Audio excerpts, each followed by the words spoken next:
할렐루야. 네, 우리 성탄절 예배 오신 모든 분들을 환영하고 축복합니다. 오늘 또 새롭게 초대해서 또 우리 귀한 학생들과 또 친구와 또 이렇게 자녀들까지 와서 감사합니다.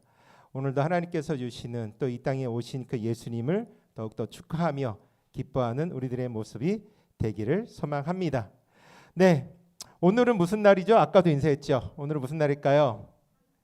성탄절. 성탄절이 누가 오신 날일까요? 지율이? 우리 어린이 친구들만. 성탄절이 무슨 날이에요? 시원아, 성탄절이 무슨 날이야? 예수님이 태어나신 날. 맞아요. 예수님께서 태어나신 날. 맞췄어요? 네, 감사해요. 예수님께서 태어나신 날. 바로 오늘이 예수님께서 태어나신 날입니다. 근데 우리가 이 성탄절을 어떤 마음으로 오셨습니까? 짜증나고 화나고 그런 마음으로 오셨나요? 아니면 성탄절을 기쁜 마음으로 오셨나요? 앞일까요? 뒤일까요? 기쁜 마음으로 오셨죠. 근데 우리가 정말 이 성탄절을 기쁜 마음으로 오셨는데 우리가 단순히 예수님께서 나를 위해 이 땅에 오셨다라는 것을 기뻐하기만 우리가 바라보는 것이 아니라 아기 예수님의 탄생을 기뻐하고 축하하는 날뿐만이 아니라 이 오늘 어둠이 빛으로 바뀌어진 날이고 또 절망이 소망으로 찾아온 날이 바로 오늘 성탄절임을 모든 성도님들과 우린 어린 친구들, 우리 학생들이 믿으시기를 예수님의 이름으로 부탁드립니다. 이스라엘 백성은 어땠을까요? 오랫동안 메시아를 기다릴까요? 안 기다릴까요? 지금 이스라엘 사람들은 메시아를 기다릴까요? 안 기다릴까요? 기다리죠. 그러나 이스라엘 백성들은 어떤 메시아를 기다리고 있을까요? 지금 이스라엘, 우리가 살고 있는 2024년도 이스라엘 그 사람들은 어떤 메시아를 기다릴까요? 다시 오실 메시아일까요? 아직도 오지 않은 메시아를 기다리고 있을까요? 그렇죠. 이스라엘 사람들은 아직도 오지 않은 그 메시아를 기다리고 있다는 겁니다. 그런데 성경은 이 땅에 예수님께서 오실 것을 구약 성경에서 말씀하셨고 그래서 이스라엘 백성들은 오랫동안 이 그 메시아를 기다리고 있었습니다. 그 기다리는 과정 속에 어떤 일들이 있었냐면 고난이 있었고요. 압박이 있었고요. 또 죄라는 것이 있었고요. 슬픔에 갇혀 있는 그런 시대 속에서 사람들이 살아가고 있었습니다. 그런 사람들에게는 누가 필요했을까?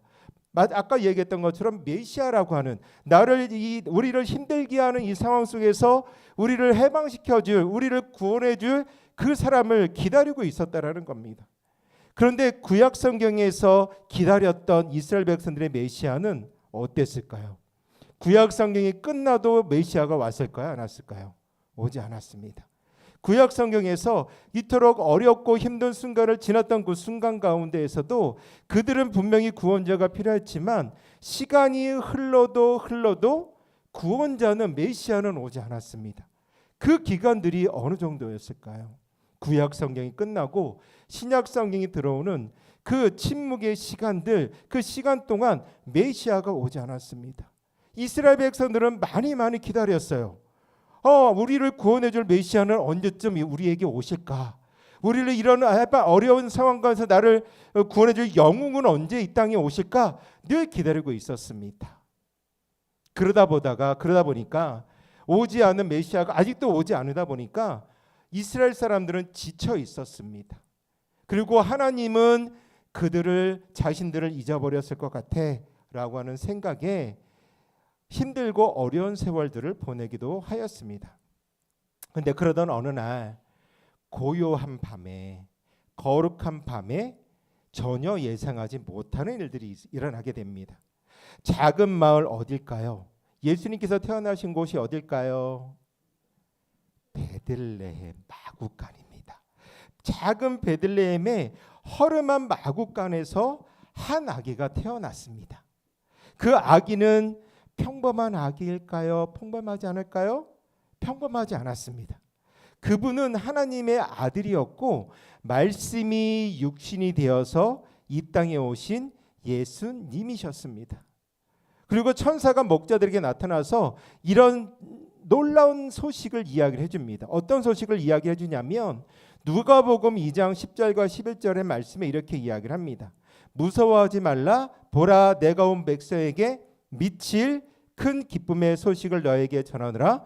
오늘 다윗의 동네에 너희를 위하여 구주가 나셨으니 곧 그리스도 출신이라 라고 이 소식을 전하였습니다. 이것은 어둠 속에 있었던 이스라엘 백성들 가운데 빛으로 비춰주신 그 빛이었습니다. 그런데 빛은 우리가 어두운 가운데 있을 때 불을 딱 껐다가 밤에 껐다가 아침에 그 불을 켰을 때 환해지는 그 빛을 넘어서서 단순한 빛이 아니라 단순한 희망의 그런 상징이 아니라 죄로 인하여서 어둠에 갇힌 세상을 구원하러 오신 하나님의 역사였음을 우리는 알아야 되는 거죠. 그래서 요한복음 오늘 읽었던 1장 14절은 이 성탄의 의미를 한 문장으로 우리에게 말씀해 주고 있습니다. 말씀이 육신이 되어 우리 가운데 거하셨다. 한번 따라해 볼까요? 말씀이 육신이 되어 우리 가운데 거하심에. 이것이 바로 성탄의 의미를 한 문장으로, 지금까지 제가 말씀드렸던 이 모든 것들이 한 문장으로 정리되어지는 겁니다. 그런데 이 말씀은 단순한 한 구절의 말씀이 아닙니다. 태초부터 계셨던 영원한 하나님이 우리를 위하여서 인간의 몸을 입고 이 땅에 오셨다라고 하는 것. 신이 어떻게 이 땅에 오셨을까라고 생각할 수 있지만 그 신이 정말로 인간의 몸을 입고 이 땅에 오셨다라고 하는 충격적이고도 감격스러운 선언이었습니다. 한번 생각해 보십시오. 온 우주를 창조하셨던 하나님, 하늘의 별과 또한 바다를 만드시고 또한 각종 동물을 만드시고 우리를 만드셨던, 전 우주를 만드셨던 그 하나님께서 시간과 공간을 초월하여서 계시는 그분께서 인간이 되셨다라고 하는 것은 정말로 있을 수 없다라는 겁니다. 그렇다면 왜 그 하나님께서 인간의 몸으로 입고 이 땅에 오셨을까요? 왜 이 땅에 오셨을까요? 그것은 우리와 함께하기 위하여서 이 땅에 오셨다라는 겁니다. 하나님께서 단순히 먼 곳에서 저 멀리서 우리를 보셨다라는 게 아닙니다. 먼 곳에서 우리를 이렇게 팔짱 끼고 지켜보시는 것이 아니라 내 옆에 계시고 우리 안에 계시기를 원하신다라는 거죠. 그래서 이 땅에 우리를 바라보기만 원하신 것이 아니라 우리의 연약함을 체험하기 위하여서 또 우리가 가지고 있는 아픔과 고통을 또한 아시기 위하여서 직접 인간의 몸을 입고 이 땅에 내려오셨습니다. 왕이라면, 하나님이라면 어떤 곳에 계셔야 될까요? 화려하고 좋은 곳에 계셔야 되지 않겠습니까? 근데 그 하나님이신 예수님께서 어떻게 오셨냐면 화려한 왕궁이 아니라 냄새가 나는 마구간에 태어나셨습니다. 마구간이라는 것은 주목하는 장소일까요? 주목하지 않는 곳일까요? 여러분들 마구간에서 자라고 하면 주무시겠습니까? 안 잘 것 같아요. 아무도 안 잘 겁니다. 냄새나는 곳에서 잘 수가 없다라는 거죠. 저 시골집 처갓댁 옆에 가면 소를 키우는 곳이 있습니다. 냄새가 정말로 많이 나요. 냄새가 날 때는 정말 창문을 열어놓을 수 없을 정도로 냄새가 나는 겁니다. 우리는 그곳에서 잘 수가 없다라는 거죠. 그런데 예수님께서 아무도 주목하지 않는 곳에서 세상의 구주가 이 땅 가운데 탄생하셨습니다. 아기 예수님은 우리에게 어떠한 화려한 빵빠레를 외치시면서 이 땅에 태어나신 것이 아닙니다. 우리가 자녀들이 태어날 때도, 저와 여러분들이 어릴 때 태어날 때에도 우리 부모님들이 우리 아기들을 대할 때 어떤 마음으로 준비하냐면 모든 것들을 준비하면서 그 아이를 맞이합니다. 그런데 예수님께서는 그렇게 이 땅에 오신 것이 아니라 주목하지 않는 곳에서 태어나셨다라는 거죠. 그분의 삶은 인간과 다르지 않았습니다. 왕이신 예수님께서 이 땅에 오셨지만 목수의 아들로 자라나셨고 땀을 흘리시면서 일을 하셨고 때로는 배고프고 피곤해 하셨습니다. 또 우리처럼 눈물을 흘리며 슬퍼하기도 하였습니다. 그분은 진정 우리와 같은 삶을 사셨다라는 거죠. 예수님은 광야에서 시험을 받으시기도 하셨고 그분의 굶주림과 외로움은 경험하기도 하셨습니다. 나사로의 무덤 앞에서 눈물을 흘리기도 하셨고 예수님께서는 십자가를 지기를 앞두고 죽음을 두려워했던 모습이 있습니다. 그리고 배반과 또한 버림을 받았을 때 아픔과 고통을 당하셨던 분이 바로 예수님이십니다. 그분은 우리와 함께 그 길을 걸어가셨던 분이고, 단 그렇게 함께 걸어가셨던 분이고, 인간의 모든 것들을 다 경험하고 그렇게 살아갔던 분이지만, 우리와 다른 한 가지가 있습니다. 그것은 뭐냐면, 예수님은 죄가 없으신 분이고 우리의 죄를 대신 짊어지기 위하여서 이 땅에 오셨습니다. 이것이 바로 성탄의 진정한 의미라는 거죠. 하나님이 멀리 계시는 분이 아니라 우리와 가까이 계시는 분이십니다. 때로는 나의 아픔과 나의 슬픔을 아시며 또 함께 우시는 분이라는 거죠. 마치 목자가 잃어버린 양을 찾아서 나서듯이 하나님은 우리를 찾아오셨습니다. 하나님 우리가 겪는 모든 상을 아시면서 이렇게 말씀하여 주시고 계십니다. 내가 너와 함께 하리라. 너는 혼자가 아니다 라고 예수님께서 말씀하셨습니다. 이 성탄절의 이 진리를 저와 여러분들이 온전히 깨닫고 마음에 새기시기를 예수님의 이름으로 부탁드리겠습니다. 하나님은 우리를 위하여 이 땅에 오셨고 지금도 우리와 함께 하십니다. 혹 여러분들의 인생에 때로는 마구간처럼 때로는 초라하고 어두워 보일지 몰라도 그곳에 오신 예수님께서 빛으로 여러분들에게 빛을 비춰 주실 것입니다. 이것이 바로 성탄의 큰 기쁨의 소식이라는 거죠. 하나님이 누구를 위해 이 땅에 오셨다? 나를 위해 이 땅에 오셨다라는 겁니다. 그렇다면 예수님께서 이 땅에 오시는 이유는 무엇이었을까? 그분의 탄생이 우리에게 가져다 준 변화는 무엇이었을까요? 세 가지를 함께 보기를 원합니다. 첫 번째는 하나님을 보여주셨습니다. 예수님이 보이지 않는 하나님의 모습을 우리에게 보여주셨습니다. 예수님께서 걸어가셨던 삶의 모습과 그분께서 말씀을 통하여 가르쳐 주셨던 그 말씀, 또 그분의 사랑과 희생을 통하여서 우리는 하나님이 어떠한 분이신지를 분명히 말씀을 통하여서 깨닫게 되어졌습니다. 예수님이 이 땅에 어떤 일들을 하셨습니까?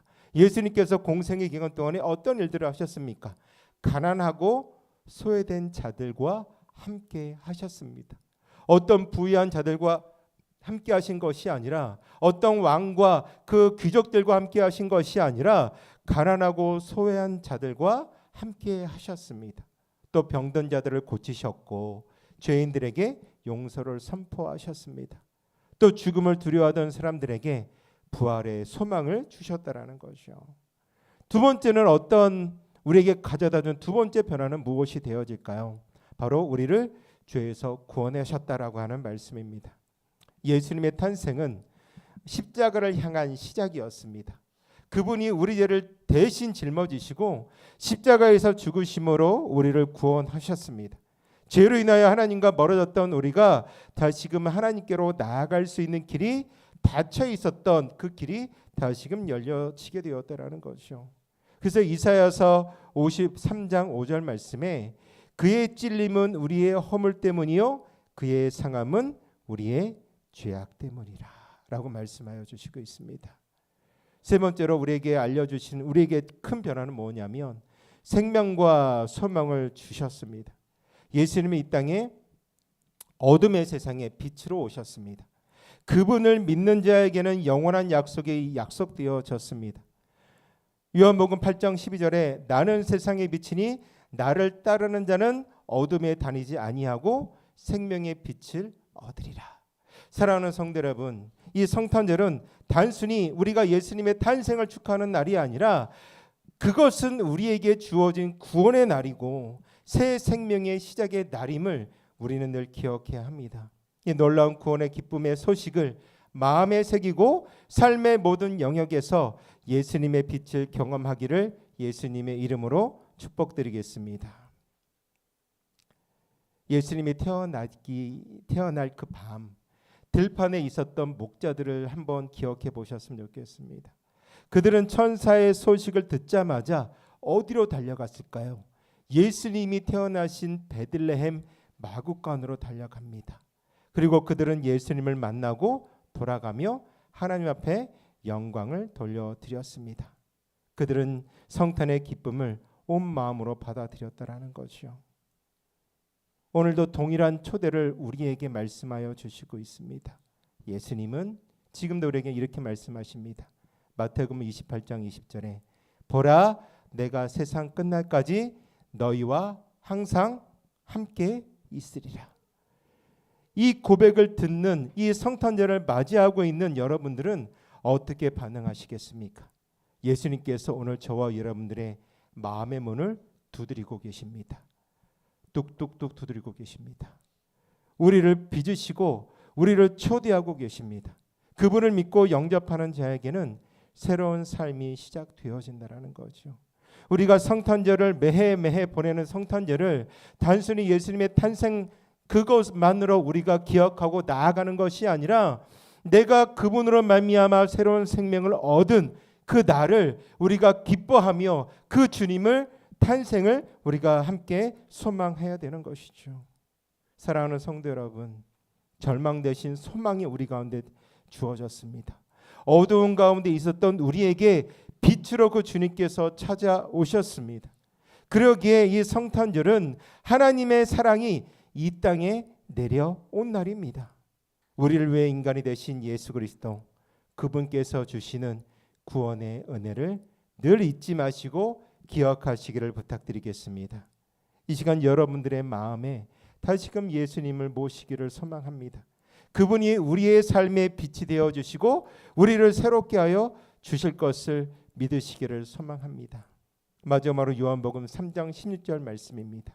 우리 말씀을 아시는 분들은 함께 기억하시면서 암송해 주시면 감사하겠습니다. 요한복음 3장 16절 말씀입니다. 하나님이 세상을 이처럼 사랑하사 독생자를 주셨으니 이는 그를 믿는 자마다 멸망하지 않고 영생을 얻게 하려 하심이라. 아멘. 이 성탄절에 예수님을 만나는 기쁨이 저와 여러분들의 삶에 가득 채워지기를 예수님의 이름으로 축복하겠습니다. 우리